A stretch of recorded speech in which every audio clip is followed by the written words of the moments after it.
ही सहारा महारानी, मुझे तेरा ही सहारा महारानी, मुझे तेरा ही सहारा महारानी, चरणों में लिपटाए रखना है, कृपा बरसाए रखना हे राधा रानी, कृपा बरसाए रखना। श्री राधा, श्री राधा, श्री राधा, श्री राधा, हो श्री राधा।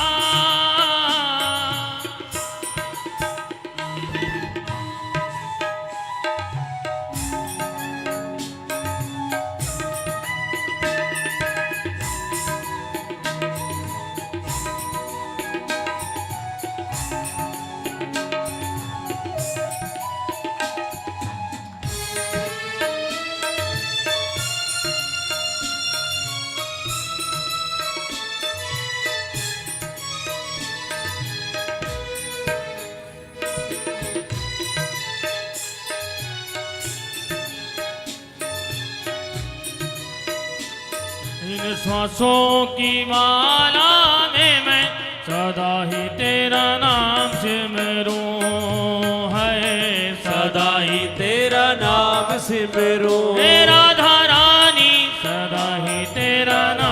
नाम सिमरो, इन श्वासों की माला में मैं सदा ही तेरा नाम सिमरूं। ताली की सेवा करते हुए राधे सदा ही तेरा नाम सिमरो, हे राधा रानी, सदा ही तेरा नाम सिमरो। ओ लागी लागी श्री राधा नाम वाली, लागी लागी श्री राधा नाम वाली, लागी लागी श्री राधा नाम वाली, लागी लागी श्री राधा नाम वाली, लगन ये लगाए रखना है, कृपा बरसाए रखना हे राधा रानी, कृपा बरसाए रखना।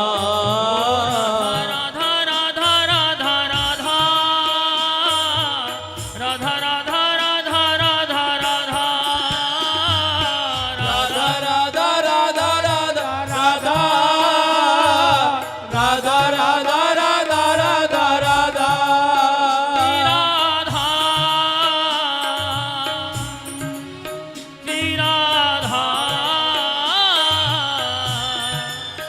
श्री राधा, श्री राधा, हो श्री राधा, श्री राधा, श्री राधा, श्री राधा, ओ।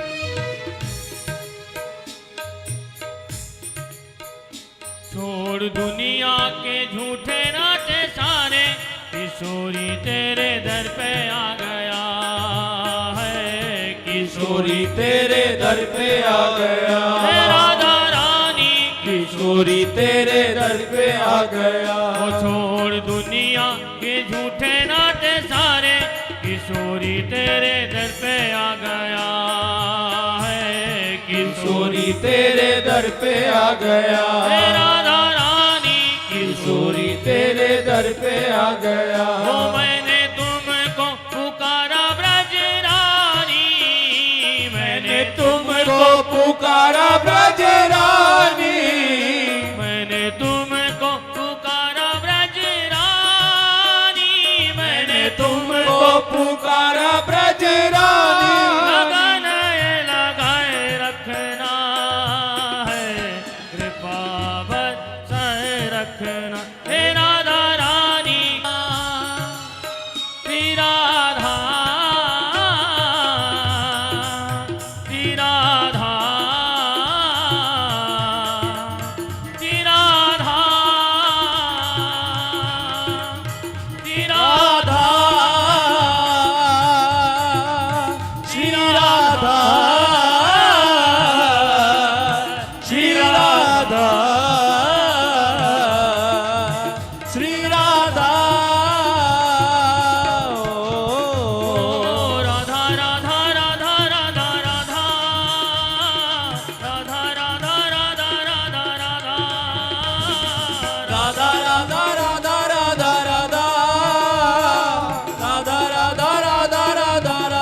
है।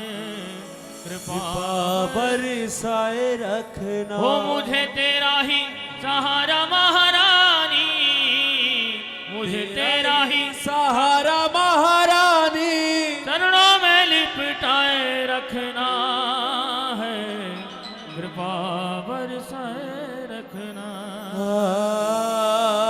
कृपा बरसाए रखना। ओ राधा रानी, बोलो के बिहारी लाल की जय। राधा रानी सरकार हरि लाल की।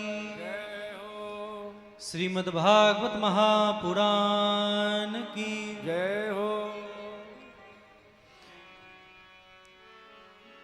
श्री कृष्ण गोविंद हरे मुरारी, हे नाथ नारायण वासुदेव। श्री कृष्ण गोविंद हरे मुरारी, हे नाथ नारायण वासुदेवा। श्री कृष्ण गोविंद हरे मुरारी, हे नाथ नारायण वासुदेव। श्री कृष्ण गोविंद हरे मुरारी, हे नाथ नारायण वासुदेव। हे नाथ नारायण वासुदेव, हे नाथ नारायण वासुदेव। बोलिए भक्त वत्सल भगवान की जय हो। तो भक्ति महारानी आज ज्ञान वैराग्य पुत्रों को लेकर के प्रकट हो गई हैं। कहाँ? तो हरिद्वार के आनंद नाम के घाट पर, जहाँ सनकादिक भगवान भागवत कथा की महिमा कह रहे थे। भक्ति सुतो तो तरुणो गृहीत्वा, प्रेमैक रूपा सहसा विरासित। श्री कृष्ण गोविंद हरे मुरारे, नाथेति नामानि मुहुर्वदन्ति। आज भक्ति ज्ञान वैराग को देख करके सब बड़े प्रसन्न हो गए। पूछा है आप कहाँ से प्रकट हुई? बोले ज्ञान वैराग सोया हुआ है। कोई ऐसा व्यक्ति नहीं है जिसके भीतर ज्ञान नहीं, वैराग्य नहीं है। जब परिवारीजन या जब दूसरे व्यक्ति कुछ उल्टा पुल्टा बोल देता है तो वैराग्य हो जाता है। हम आप भी जब संसार में शमशान में जाते हैं, लेकिन जब शमशान से बाल बच्चों के लिए लोग इतना मेहनत करते हैं, श्रम करते हैं, सब जमा करते हैं, जब वही बच्चा होता है मानने के लिए और बुद्धिमान होने के नाते इसलिए बचना चाहिए। तो भक्ति महारानी कह रही महाराज मुझे कहाँ बिठा रहे हैं, मैं कहाँ बैठूं? सकल भुवन मध्य निर्धनास्तेपि धन्या, निवसत हृदयेषां श्री हरिर्भक्ति रेका। हरिरपि निज लोकम सर्वथा तो विहाय, प्रवसत हृदयेषां भक्ति सूत्रोपनद्ध। देखो भगवान सनकादिक ने भक्ति महारानी को ये नहीं कहा कि आप धनवानों के घर में बैठो। भगवान सनकादिक यह नहीं कह रहे हैं कि धनवान के हृदय में बैठो, कमलासन पर बैठो, स्वर्ण के आसन पर बैठो। ऐसा नहीं कहा।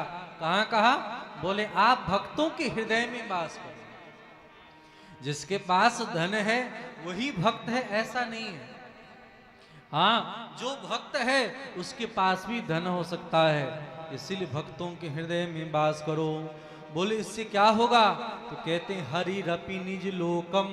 भगवान श्री हरि अपने घर को छोड़ करके ऐसे भक्तों के घर में पधारते हैं। क्यों?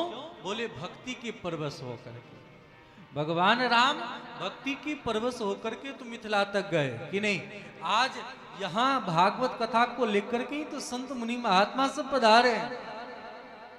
इसीलिए अपने भीतर में अपने हृदय को भक्ति से युक्त करने का प्रयास करना चाहिए। और भक्ति से जब युक्त करेंगे तो भगवान श्री हरि अपने घर को छोड़ करके आपके हृदय में, आपके घर में आकर के बैठ जाएंगे।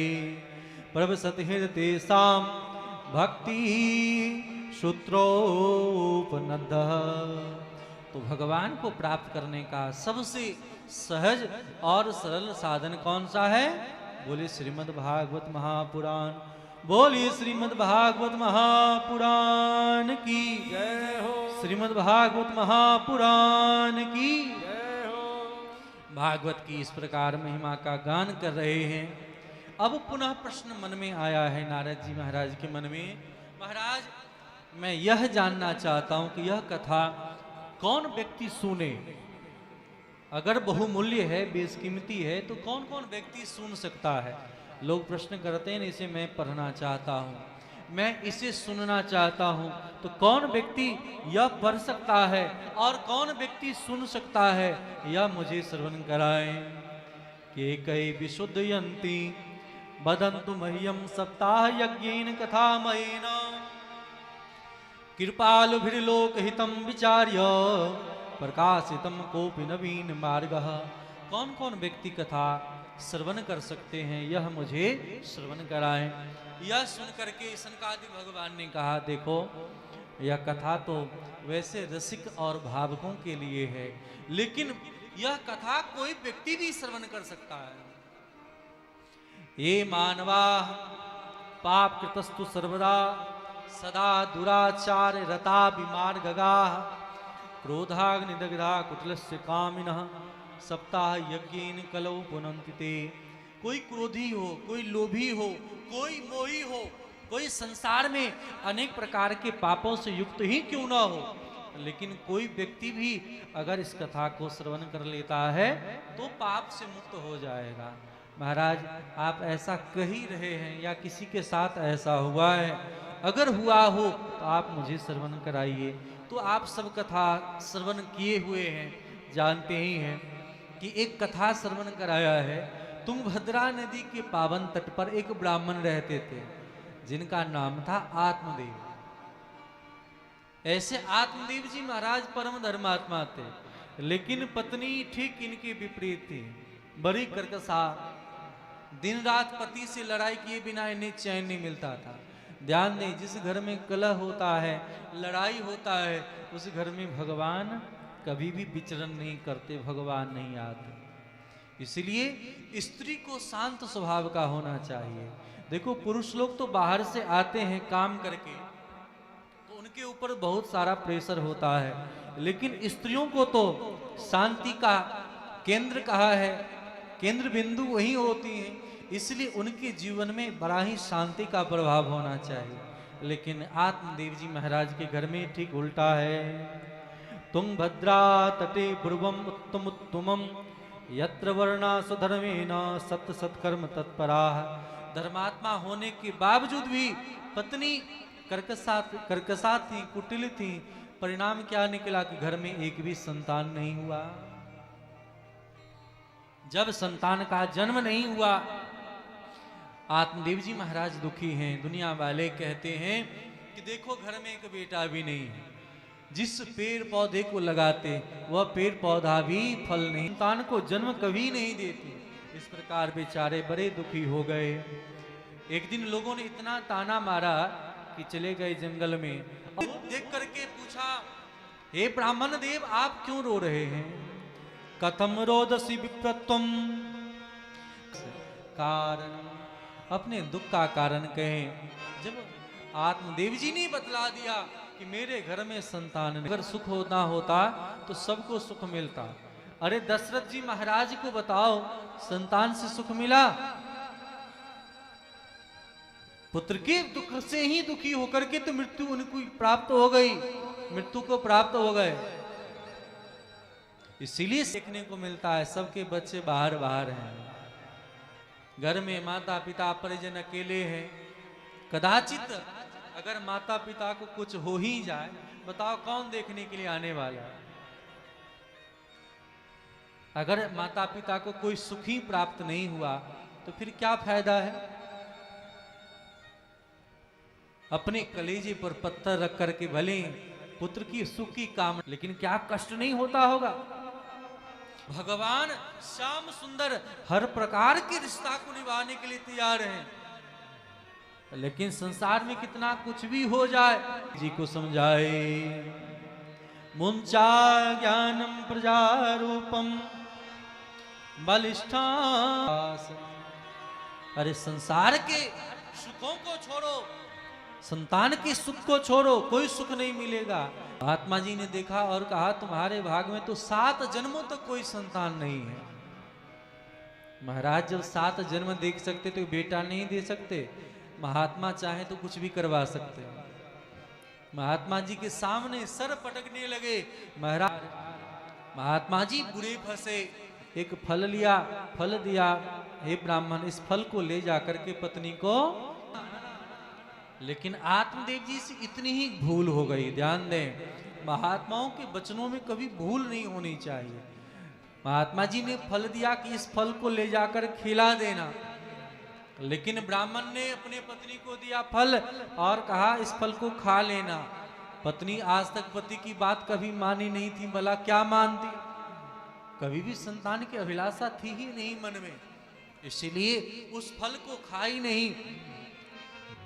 परीक्षा के दाई गौ को खिला दी, झूठ मूठ का बोल दी पति से कि मैंने खा लिया, मुझे फायदा भी है। बहन से साठ गांठ कर ली कि तुम्हारे घर में संतान का जन्म होगा, वह संतान लाके मुझे देना। धन का लोभ दे दिया। समय पा करके आज उनकी बहन के यहाँ संतान का जन्म हुआ और उन संतान को ला करके दे दिया। आत्मदेव जी महाराज फूले नहीं समाये, मेरे घर में बालक का जन्म हुआ। बड़े दान दक्षिणा सब खूब लूटे लुटाए, सबको बांटा है। समय पाकर के गौ ने भी एक मानव पुत्र को जन्म दिया। आत्मदेव जी महाराज की खुशी की ठिकाना नहीं है। देखो, जब देने वाला देता है तो छप्पर फाड़ करके देता है। कहाँ घर में एक एक बेटा भी नहीं था कि दोनों का नामकरण संस्कार हुआ। बेटे का नाम रखना चाहते परमात्मा देव, लेकिन पत्नी ने कहा कि मेरा इधर जो गौ ने शिशु को जन्म दिया था, उन शिशु का नामकरण आत्मदेव जी ने रखा गोकर्ण। समय पाकर के दोनों ने ख्याति प्राप्त करी। गोकर्णो पंडितो ज्ञानी धुंधकारी महाखल। बड़ा दुष्ट हुआ धुंधकारी। आग लगा देना, चोरी करना, हिंसा करना, दूसरों को कष्ट पहुंचाना, यही उसका स्वभाव बन गया। देखो, बच्चे संस्कारी न हो तो दोष माता पिता को जाता। इसीलिए माता पिता दुलार प्यार करे, लेकिन इतना दुलार लाड़ प्यार ही न करे कि बच्चे बिगड़ जाए। गोकर्ण जी महाराज संत मुनि महात्माओं के पास बैठते, लेकिन धुंधकारी तो राक्षसी वृत्ति वाला स्वभाव हो गया। जब तक धन संपत्ति मां से मांग मांग करके धुंधली से खर्च किया, जब धन देना बंद कर दी तो इतना पिटाई किया, इतनी ही स्त्रियों को ले आया, अनेक प्रकार का उपद्रव कर रहा है। जब गोकर्ण जी तो महात्माओं, अब तो इनसे रहा नहीं गया। आत्मदेव जी रोने लगे, बिलखने लगे। रोते रोते बेटे के पास गए, गोकर्ण जी के पास, और अपने पिता को रोते देख करके पूछा, पिताजी आप क्यों रो रहे हैं? गच्छामि को में दुखम व्यपोहये अंशितम। अरे बेटा, हमने सुख के प्राप्ति के लिए बेटे को जन्म दिया, बेटे को लालन पालन किया। आज तब देखो, धन जी महाराज ने अपने पिता को समझाया है, पिताजी आप सुख की बात करते हैं, अरे संसार में किसको सुख मिला है? आप जितने व्यक्ति बैठे हर अपने हृदय पर हाथ रख करके पूछो कि आप सुखी हो? विचार करना, सुखी हो तो लगेगा नहीं। लगा कि जमीन में सुख है, मकान में कहीं नहीं मिला। अगर सुख है, सुख एक ही में, वह कहाँ है? तो बांके बिहारी के आंखों में। बांके बिहारी लाल की आंखों में जब आप देखो तो वहां जाके सुकून मिलता है, बड़ा सुख मिलता है। वस्तु आपको प्राप्त हो जाए, क्षणिक देर के लिए आपको सुख का एहसास करा दे, लेकिन वास्तविक सुख नहीं है। सुख तो भगवान के चरण कमल में है। इस प्रकार पिताजी चिंता न करें। अंधकूपे स्नेह पासे बद्ध पंगुर हम सठम कर्मणा पतितो नून मामुद्धर दयानिधि। हे पुत्र, मेरा कल्याण कैसे हो यह उपाय करो। तब 2 श्लोकों में ध्यान देना। 2 श्लोक याद करने वाली बात है। इन 2 श्लोकों में दिव्य ज्ञान दिया है गोकर्ण जी महाराज ने। पिताजी इन बातों को याद कर लें तो कल्याण हो जाएगा। देह श्रीमान सुरुधिरै विमतिम त्यजत्वम जाया सुधादिषु सदा ममतां विमुञ्च पश्यानि सम जगदिदं छन्नभंग निष्ठम वैराग राग रसिको भव भक्ति निष्ठः धर्मं भजस्व सततम त्यज लोक धर्मान सेवसु साधु पुरुषां जहि काम तृष्णाम अन्यस्य गोस गुण चिंतन मास मुक्त्वा सेवा कथा रसमहो नितराम पिबत्वम। याद करना, ये शरीर क्या चीज का बना है, ध्यान दो। ये शरीर हड्डी मांस, यही तो बना। अस्थि हड्डी है, मांस है, इसमें खून है, इसी से तो बना है। इनको अगर आप भोजन ना दो तो शरीर बेकार हो जाएगा, बेकार हो जाएगा। जब यह भोजन पाने से यह शरीर पलता है, बढ़ता है। भोजन ना दो तो बेकार हो जाता है। भोजन सड़ता गलता है कि नहीं? अरे आप फ्रिज में भी रख दो तो भी बेकार हो जाएगा, होगा कि नहीं होगा?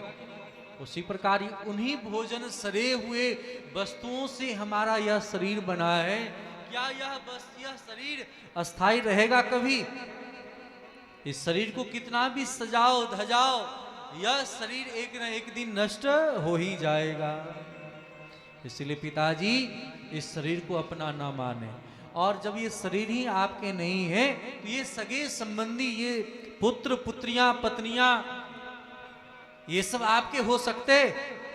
शरीर ही आपका नहीं है तो शरीर के नाते ही से तो कहते हैं मेरे रिश्तेदार हैं, मेरे दोस्त हैं। शरीर ही आपका नहीं है। आपके बालों के ऊपर, आपके आंख के ऊपर, आपके दांत के ऊपर जब आपका कंट्रोल नहीं है, फिर आप किन के ऊपर कंट्रोल कर सकते हैं? तो पिताजी इन सब को अपना मानना छोड़ दें। संसार में जितना भी वस्तु आप देख रहे हैं वह सब नश्वर है। वैराग राग रसिको भव भक्ति निष्ठः पश्चानि सम जगदिदम छन्नभंग निष्ठम वैराग राग रसिको भव भक्ति निष्ठः। पिताजी अपना मानना छोड़ करके बैरागी बन जाए। बैराग का मतलब 2 भाव होता है। एक है कहीं राग ना हो, किसी वस्तु में प्रेम ना हो, आप घर में रहो, घर आप में ना रहने लगे। नाव जल में रहे, नाव जल में रहे, नाव में जल ना हो जाए। नाव में जल हो जाएगा तो क्या हाल होगा? नाव डूब जाएगा। आपने चलते चलते देखा होगा, अगर सड़कों पर बहुत सारा कंकर पत्थर है लेकिन आपके जूते में कोई कंकर नहीं है तो उस कंकर पर आप चल सकते हैं, लेकिन एक कंकर आकर के जूते में फंस जाए और रास्ता सही ही हो तो चलना मुश्किल हो जाएगा कि नहीं? उसी प्रकार संसार के प्रति हमारे मन में राग हो जाए तो नेक भी राग हम सबको बंधन में डाल देता है, दुखदाई कर देता है। अगर सुख चाहते हैं तो भगवान के प्रति राग हो, भगवान की राग सेवा करें, अनुराग सेवा करें। भगवान की जब राग पूर्वक सेवा करें, विशेष पुरुष में विशेष प्रकार से राग होना भी वैराग्य है। महात्मा लोग छोड़ते नहीं हैं। महात्मा लोग तो भगवान से इतना प्रेम करते हैं कि संसार में कोई किसी असंतान से, परिजनों से प्रेम ना करे। महात्मा लोग भक्तों से भी इतना ही स्नेह करते हैं, भगवान के नाम करते हैं ना। भगवान के साथ सोना उठना बैठना, हर प्रकार का आचरण उनके साथ ही सदैव अनवरत बना रहता है। तो भगवान से प्रेम होना भी राग है। और वास्तव में वैराग का अभिप्राय यही है ये नहीं कि हमें किसी से मतलब नहीं, संसार से तो मतलब नहीं, भगवान से भी कोई मतलब नहीं। अरे बिना राग के कोई जी भी नहीं सकता है, कहीं न कहीं उसका राग तो होगा ही, चाहे संसार में रखे अथवा संत में रखे अथवा भगवान में रखे। जिसका भगवान में या संसार में राग नहीं, महात्मा लोग क्या करते हैं, जो संसार में राग होता है, प्रेम होता है, उससे राग को बिहारी जी से जोड़ देते हैं, ठाकुर जी से जोड़ देते हैं, लाला भगवान की सेवा किया करो। तो यही बैराग उसे प्रेम का अनुभव कराने लगता है। घर में ही गोपाल जी दे देते हैं, और सुबह उठ करके जब गोपाल जी को उठाना बिठाना तो पता ही नहीं चलता है घर में सेवा करने वालों को कि घर में अपना लाला नहीं है। क्या घर में गोपाल जी हो तो गोपाल की इतनी सेवा करते हैं कि पता ही नहीं चलता है, लाला से बढ़ करके सेवा करते हैं। तो यही वास्तव में वैराग्य है। वैराग राग रस को भव भक्ति निष्ठा। बच्चे को शांत करें, बाहर लेके चले जाएं। धर्मं भज सुसततम त्यज लोक धर्मान। दूसरे श्लोक कह रहे हैं, धर्मं भज सुसततम त्यज लोक धर्मान सेवस्सु साधु पुरुषाम जहि काम तृष्णाम अन्यस्य दोष गुण चिंतन मास मुक्ता सेवा कथा रसमहो नितराम पिबत्वम। देखो, परम धर्म का सेवन करो, लौकिक धर्मों को छोड़ो, संत महत जनों का सेवा करो, और दूसरे की गुण और अवगुण की जो हम आप चर्चा करते हैं उन अवगुणों को छोड़ करके हम सबों को सदैव भगवान की लीला कथा का सेवन करना चाहिए। सेवा कथा रसमहो नितराम पिबत्वम। बोलिए भक्त वत्सल भगवान की। अपने पिता को उपदेश कर रहे हैं, परम धर्म का पालन करें, संतों का संग करें, दूसरों की गुण और अवगुण की चर्चा ना करें। देखो, विश्राम ही होने ही वाला है, आराम से बैठ जाएं। तो किसी की प्रशंसा भी नहीं करनी चाहिए, प्रशंसा करने से किसी का शिकायत अपने आप बन जाता है, ये अच्छे हैं वो बुरे हैं कि नहीं। इसलिए गुण अवगुण की चर्चा ना करो और सेवा करनी चाहिए। आजकल सेवा लोग करना नहीं चाहते हैं। देखो, भक्ति का प्रधान और प्रथम अंग है सेवा। सेवा कथा रसमहो नितराम पिबत्वम। जब आप सेवा करेंगे और फिर कथा श्रवण करेंगे तो लाभ मिलेगा।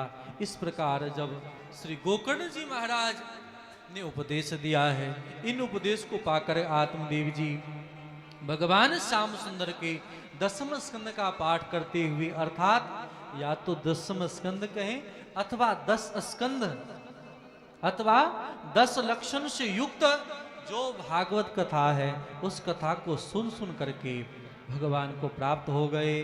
बोलिए भक्त वत्सल भगवान की। श्री संकादिक भगवान कहते हैं, इस प्रकार गोकर्ण जी तीर्थाटन करने चले गए। घर को अकेला जान करके यहाँ धुंधकारी ने घर में स्त्रियों को ले आया, अधर्म करने लगा। एक दिन इन स्त्रियों से रहा नहीं गया। देखो, अधर्म का घड़ा तो जरूर भरता है, पाप का घड़ा जरूर भरता है। एक दिन इन स्त्रियों ने ही मदिरा पिला करके पांव में रस्सी से बांध करके जलती हुई लुकाठी मुंह में डाल करके मार डाला है धुंधकारी को। सब डर करके कि कहीं हम सब पकड़े ना जाएं। बेचारा तरफ तरफ करके धुंधकारी ब्राह्मण कुल में जन्म लेने के बाद भी भयंकर प्रेत बना, महान कष्ट पा रहा है, बड़ा दुख हुआ। और इन स्त्रियां धन संपत्ति लेकर के चपत हो गई, भाग गई। इसलिए कभी भी उल्टा स्त्रियों पर भरोसा नहीं करना चाहिए। गोकर्ण जी महाराज को पता चला तो गया में जाकर के श्राद्ध कर दिया धुंधकारी के निमित्त। वहां से लौट करके आए, और लौट करके जब आए अपने जन्मभूमि स्थान पर, तो रात्रि में जैसे ही बैठना चाह रहे हैं कि अलग अलग ध्वनि सुनाई पड़ रही है। तत्काल कमंडल से जल निकाला, जल को छींट दिया और जल छींट करके जब बैठना ही चाह रहे हैं, वह जीव बोल पड़ा, भैया मैं आपका भाई धुंधकारी हूँ, मेरा कल्याण नहीं हुआ, मेरे कल्याण का उपाय करें। गोकर्ण जी को बड़ा आश्चर्य हुआ कि देखो इनके निमित्त मैंने श्राद्ध कर दिया फिर भी उद्धार नहीं हुआ। जब गया में जाने से श्राद्ध नहीं हुआ, श्राद्ध करने से कल्याण नहीं हुआ, अब कल्याण कैसे? मन बड़ा दुखी हो गया, मन में विचार करने लगे क्या करना चाहिए। ब्राह्मणों को बुलाया, सबसे पूछा है, लेकिन कब सबने कोई उत्तर नहीं दिया। सबसे बड़ा साधन तो था गया में श्राद्ध करना। जब कोई उत्तर नहीं दिया तो प्रातःकाल उदय होते हुए सूर्य को देख करके उनके सामने हाथ जोड़कर उन्होंने विनय किया, तुभ्यम नमो जगत साक्षिन ब्रूहि में मुक्ति हेतुकम तक्षुत्वा दूरतः सूर्य अस्फुटमित्यं भासतः। भगवान सूर्य के चरण कमलों में वंदन कर रहे हैं, हे सूर्य प्रभो आप कृपा करके हमारे भाई का उद्धार कैसे हो, यह उपाय आप बतलाएं। जब इस प्रकार से प्रार्थना किया, भगवान सूर्य ने कहा, श्रीमद्भागवतान मुक्ति सप्ताहवाचनम कुरु इति सूर्यवच सर्व धर्म रूपम तु विश्रुतम। जब भगवान सूर्य ने कहा कि भागवत कथा से ही कल्याण हो सकते हैं, तब ब्राह्मणों को बुला करके, सब ऋषि मुनि महात्मा को बुला करके भागवत कथा सुंदर समय देख करके प्रारंभ कर रहे हैं। भागवत कथा प्रारंभ हो गई। धुंधकारी तो वायु रूपधारी है, कहीं जगह नहीं मिला सुनने के लिए। एक बांस देखा, उस बांस में जाकर के विराजमान होकर कथा सुनने लगा। 7 गांठ वाले बांस में विराजमान था। एक एक दिन कथा होती जा रही है और एक एक गांठ चटकते जा रही है। 7 दिनों में सातों गांठें चटक गई और भगवान के जैसा रूप धारण करके आज धुंधकारी प्रकट हो गया। बोलिए श्रीमद् भागवत महापुराण की जय हो। दिव्य रूप धरो जातस तुलसीदाम मंडितः पीतवासो घनश्यामो मुक्ति कुंडलान्वितः। कुंडल पहने हैं, पीले पीले वस्त्र पहने हैं, तुलसी माला धारण किए हैं। भक्त का पहचान है गले में तुलसी माला हो, मस्तिष्क पर तिलक हो। आप कितने बड़े भक्त हैं उससे कोई मतलब नहीं, लेकिन अगर आप सौभाग्यवती स्त्रियां हैं तो मंगलसूत्र पहनना अत्यंत निश्चित है। मस्तिष्क पर सिंदूर लगाना जरूरी है। आज दुर्भाग्य है कि लोग सिंदूर लगाने में संकोच कर रहे हैं, मंगलसूत्र पहनने में संकोच कर रहे हैं। अपने आप को क्या जताना चाहते हैं? हनुमान जी की पूजा करने वाले लोग लाल देह लाली लसे अरुधरु लाल लंगूर। अरे जानकी जी से बढ़कर के आप पतिव्रता नहीं हो सकते, लेकिन जानकी जी सिंदूर लगाती हैं। लेकिन आज हम सनातन धर्म वाले हैं और सनातन धर्म होने के बावजूद भी हमें सिंदूर लगाने में संकोच होता है, गले में तुलसी माला पहनने में संकोच होती। कैसे भक्त हैं? कैसे कोई कहे ना कहे, अपने आप को आप कैसे भरोसा दिला पाओगे कि हम भक्त हैं? बहुत कथा सुनना, सत्संग सुनना बहादुरी नहीं है। जब तक आप गले में तुलसी माला धारण नहीं किया तब तक आप उनके प्रिय नहीं हो सकते, कितना भी आप कर लो। जिसने गले में तुलसी माला धारण न किया हो, भला वो गोपाल जी की क्या सेवा करेगा? गोपाल जी मजाक तो नहीं है। आज गोपाल जी को लेकर के डोले में घूम रहे हैं, घुमा रहे हैं चारों तरफ, उसी हाथ से खा रहे हैं, खिला रहे हैं, डोल रहे हैं। अरे भगवान सरल हुए, लेकिन भगवान इतने सरल भी नहीं है कि आप यत तत जहां लेकर के डोलो। भगवान को भगवान रहने दो, इश्क को इश्क ही रहने दो, इश्क को इश्क ही रहने दो। रूह से एहसास करो, छूकर गंदा मत करो। आज हम सब ने छू छू करके गंदा कर दिया। तो विचार करना चाहिए। धुंधकारी का उद्धार हुआ तो पीले वस्त्र पहने हैं, कानों में कुंडल है, तुलसी माला धारण किए हैं, पीत बासो घनश्यामो मुक्ति कुंडलान्विता। भगवान के जैसा दिव्य धारण किया हुआ। ये तिलक धारण करने का मतलब है कि हम उनके हैं, हम उनके ही हैं। यह भरोसा दिलाने के लिए तिलक किया जाता है कि नहीं। महात्मा लोग तिलक क्यों करते हैं? हम उनके हैं। ये तिलक करते हुए ठाकुर को याद करते हैं, ये हमारे ठाकुर जी हैं अपने चेहरे के ऊपर। इसीलिए बिना तिलक किए हुए सिर को देखना शमशान के समान माना गया है। इसीलिए तिलक जो भी मिले आपको, जैसा मिले, मैं नहीं कहता लाल करो, पीला करो, काला करो, उजला करो। अरे जहां हो आप, नहीं तिलक मिल रहा है वहां की मिट्टी उठा के तिलक कर लो। भारत की हर मिट्टी अपने आप में चंदन है। भारत की हर एक बच्चियां बेटियां राधा है, हर एक बच्चे गोपाल जी हैं कि नहीं है। अलग से राधा रानी श्याम सुंदर पुकारने बनाने की कोई आवश्यकता नहीं है। लेकिन भगवान को भगवान तो रहने दो।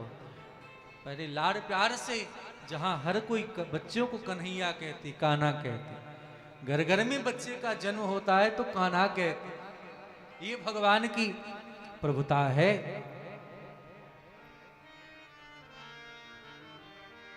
भगवान ऐसे प्रकट नहीं होते। तो कथा सत्संग यही सिखाता है। हम संकोच किस बात से करें? पहले भोजन घर के लोग पकाते थे शादी ब्याह फंक्शनों में। अब घर के लोग जाते हैं रोड पर ठुमका लगाने के लिए और बाहर वाले रसोई बनाते हैं। ये दुर्भाग्य नहीं तो क्या सौभाग्य है। लोग प्रशंसा करते थे भोजन घर का बड़ा अच्छा होता है। आजकल भोजन घर से नहीं होटल से मंगा के लोग खाते हैं। फिर कहाँ से प्रशंसा होगी भैया?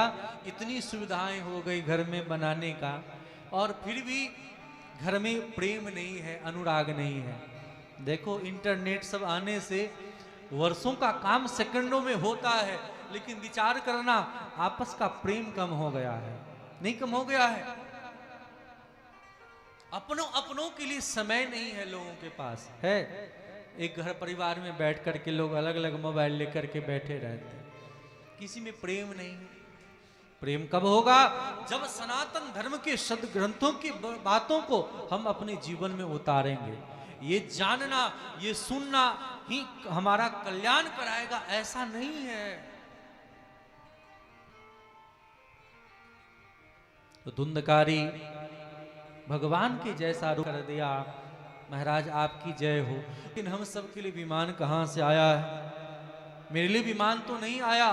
तो भगवान के पार्षदों ने कहा कि देखो आप सबने कथा भी सुना, टाइम पास भी किया, लेकिन धुंधकारी ने मनोयोग से, प्रेम से मनन करके कथा सुना। उनके लिए दिव्याते दिव्य विमान आ जाता है।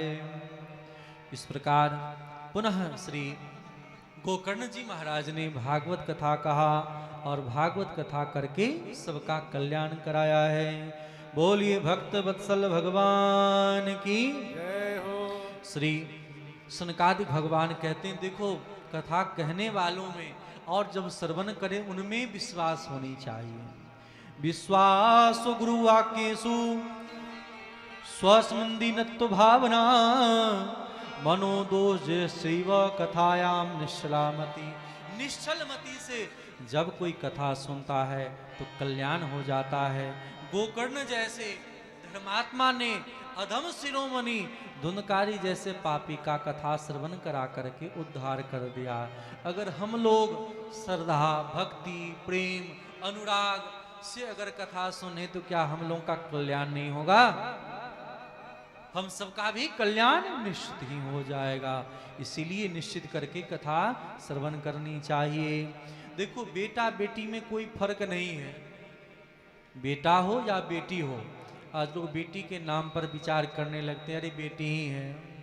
अरे बेटी तो मीरा थी, जो संसार में ऐसे बेटे का सौभाग्य। बिटिया भली और राम विमुख नहीं पूत, राम जपत बिटिया भली राम विमुख नहीं पूत। अरे सबरी तो साकेत गई धुंधकारी भयो भूत। कि नहीं? तो बेटा बेटी में तत्वतः कोई अंतर नहीं है। तो जैसे अयोध्या वासना सर्वे यथा रामेण संगता तथा कृष्णेन त्रिलोकम गोलोकम योग दुर्लभम, जैसे भगवान समस्त परिकरों को लेकर के चले गए, उसी प्रकार यहाँ भगवान कृष्ण परिकरों को उद्धार करवा लिए। उसी प्रकार गोकर्ण जी महाराज भागवत कथा श्रवण करा करके सबका उद्धार करवा दिए। पुनः एक प्रश्न हुआ है, सनकादिक भगवान से नारद जी ने किया है, महाराज इस कथा को किया कैसे जाए, आयोजन कैसे हो? महाराज यह बताएं कौन श्रोता हो कौन वक्ता हो, यह प्रश्न करते हैं। खर्च कितना आएगा? सबसे पहला प्रश्न आजकल हर जगह यही लोग पूछते हैं, महाराज भागवत कथा में खर्च कितना आएगा? तो सबसे पहले उत्तर इसी बात का भागवत महात्मा पद्म पुराण में दे रहे हैं। यहां कहा है, विवाहे यादृशम वित्तम तादृशम परिकल्पयेत। देखो यह उत्सव है, ये भागवत कथा क्या है? श्रीमद् भागवत कथा भक्ति महोत्सव, यानी उत्सव हो रहा है। जब घर में आप बेटी बेटा का ब्याह करते हैं तो उसमें आप बता सकते हैं, कोई पूछे आपसे कितना खर्च आएगा, आपसे ही पूछा जाए कि बेटा बेटी के ब्याह में कितना आप खर्च करोगे, तो आप क्या कहोगे?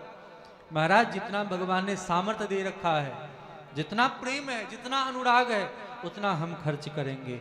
उसी प्रकार भगवान ने जो आपको दे रखा है, कोई निश्चित नहीं है कि इतना में ही हो जाए कि इतना में होगा। कोई धन संपत्ति से कथा हो जाए ऐसा नहीं है।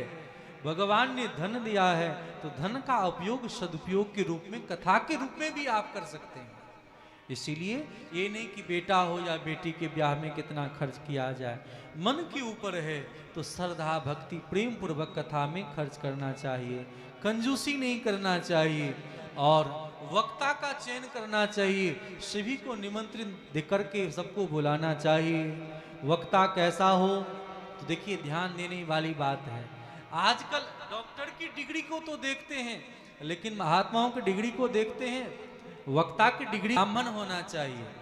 जो ब्राह्मण हो, विरक्त हो, विरक्त का मतलब जिनको घर द्वार परिवार से संपर्क ना हो, जो शादी ब्याह ना किया हो, ऐसे वक्ता का चयन करना चाहिए। तो पहला ब्राह्मण हो, विरक्त हो, विद्वान हो, दृष्टांत कुशल हो, तो चाहे जैसे तैसे अनेक देवी देवता में लगा दे, तंत्र मंत्र में फंसा दे, ऐसे वक्ता का चयन कभी नहीं करना चाहिए।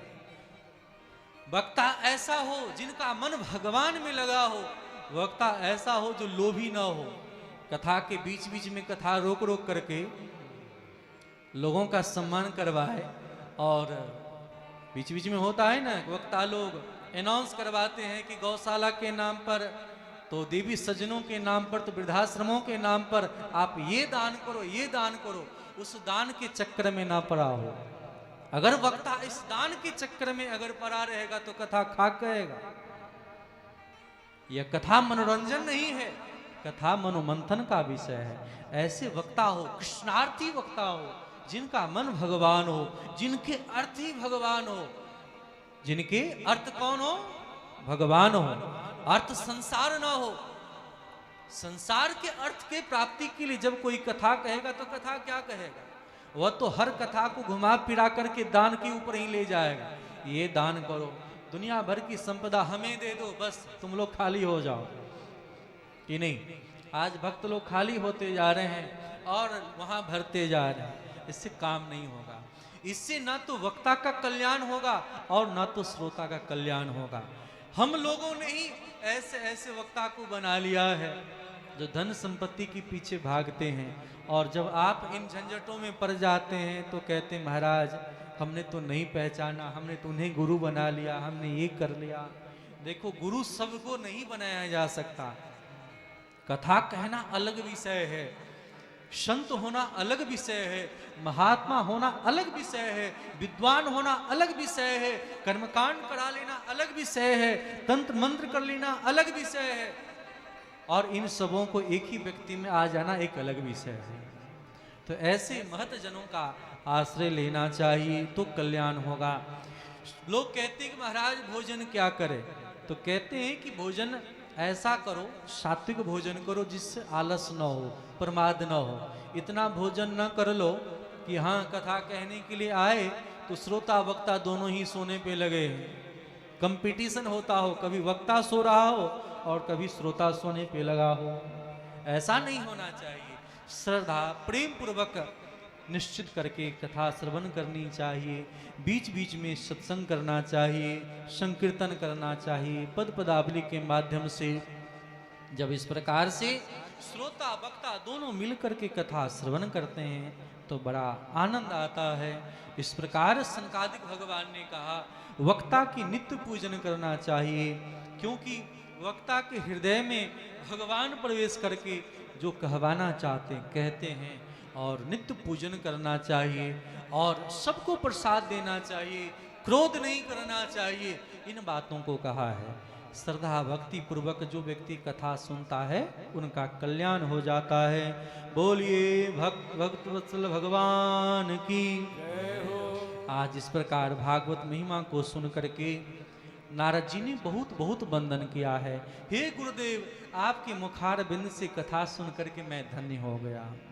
धन्योस्मि कृतोस्मि भवद्भि करुणा परे, अद्य में भगवा लब्ध सर्पा परो हरि। हे प्रभु, आपने जगत के कल्याण के लिए सभी बातों को सीधे सीधे रख दिया है। इस प्रकार सनकादिक भगवान ने भागवत की पूरी कथा कही। कथा सुनने मात्र से सब गदगद हो गए और कहते क्या है, उस कथा को सुन करके सामने श्री सुखदेव जी महाराज का आगमन हो गया, प्रहलाद जी का आगमन हो गया और भागवत की महिमा के बारे में कहने लगे। भागवत में धर्म की चर्चा नहीं है, भागवत में परम धर्म की चर्चा है। देखो, मानव मात्र का संविधान है श्रीमद् भागवत महापुराण, इसलिए जब तक संविधान का आदर नहीं होगा तब तक काम नहीं बनेगा। तो हम सबका संविधान भागवत है। जिस भागवत कथा को वेद व्यास जी ने बनाया, सुखदेव जी को पढ़ाया और परीक्षित और सूत के माध्यम से समस्त ऋषियों को सुनाया है, यह भक्तों का वैष्णवों का परम धन है, जिसको श्रवण करने से जीव का कल्याण हो जाता है। यह भागवत कथा स्वर्ग में नहीं है, वैकुंठ में नहीं है। स्वर्गे सत्ये च कैलासे वैकुंठे नास्तयं रसः, अतः पिबन्तु सद्भाग्या मामां कर्हिचिन्मुञ्चुतः। इसलिए पृथ्वी पर निवास करने वाले आप सभी इस कथा को नित्य निरंतर पान करें, श्रवण करें। भगवान प्रकट हो गए और भगवान जैसे ही प्रकट हुई भगवान के चरण कमल में वंदन किया है, भगवान के चरण कमल को पकड़ लिया है। भक्ति महारानी नृत्य कर रही हैं। भगवान से कहा, प्रभु आप कहीं नहीं जाएंगे। भगवान ने भी वचन दे दिया, ना हम बसामि वैकुंठे,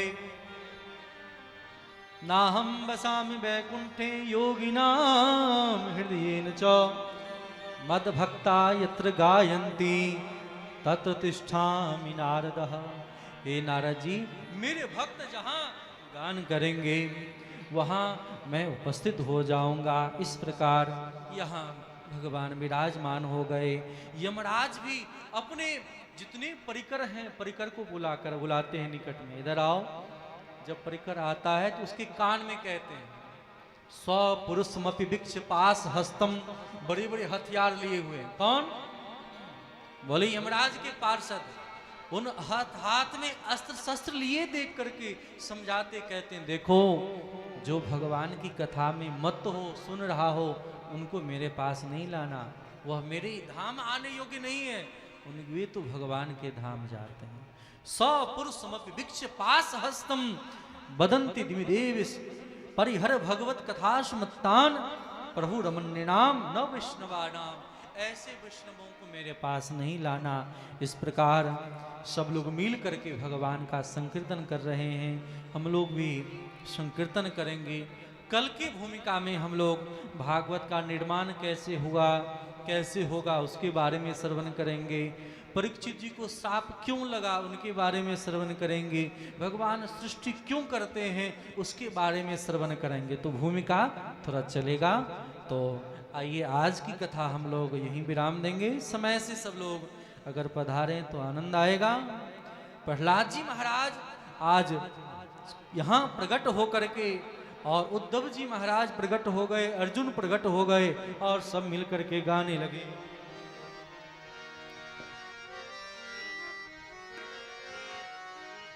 प्रहलाद अस्तालधारी,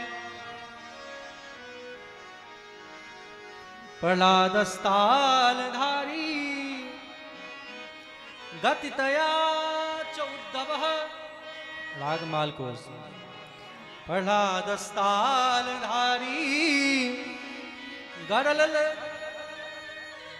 तरल गतितया च उद्धवः कांसधारी,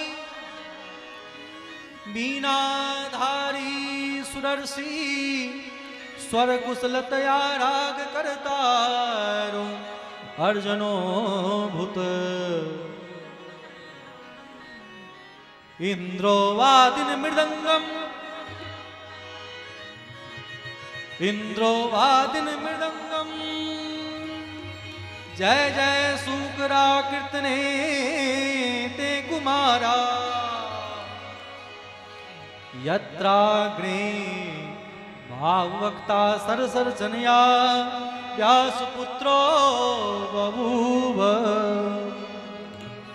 आज सब खड़े हो गए, मृदंग बजने लगा, झांझ मजीरा बजने लगा, सितार बजने लगा। दोनों हाथ उठा उठा करके सब खड़े हो जाए। ताता थैया करते सब नृत्य कर रहे हैं।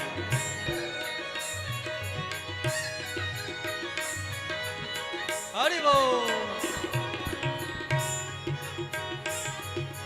कुंज में विराजे घनश्याम राधे राधे, कुंज में विराजे घनश्याम राधे राधे, कुंज में विराजे घनश्याम राधे राधे, कुंज में राधे घनश्याम राधे राधे, घनश्याम राधे राधे, कुंज में जय हो। अभी भी सबका हाथ ऊपर नहीं है। राधे कुंज में विराजे घनश्याम राधे राधे। हमारे कान्हा कन्हैया भी नृत्य करते हैं, उन्हें भी बड़ा नृत्य पसंद है। दोनों हाथ उठा करके राधे। कुंज में विराजे राधे राधे,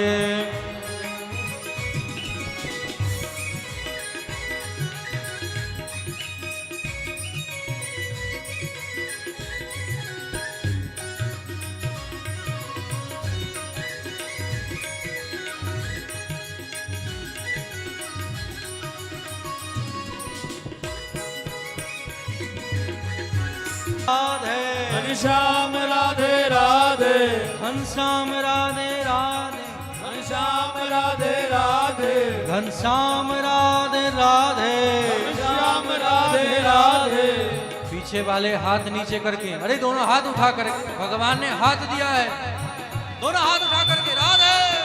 कुंज में विराजे घनश्याम राधे राधे, कुंज में विराजे घनश्याम राधे राधे, जय राधे राधे राधे, जय राधे राधे राधे, जय राधे राधे राधे, जय राधे राधे राधे, जय राधे राधे राधे, जय राधे राधे राधे, जय राधे राधे राधे, जय राधे राधे राधे, राधे राधे, जय राधे राधे राधे, राधे राधे राधे, राधे राधे राधे, घनश्याम राधे राधे। हरि बोल।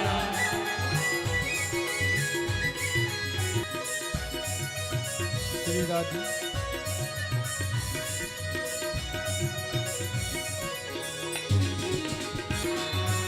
दर्शन सिंह बाल्यान प्यार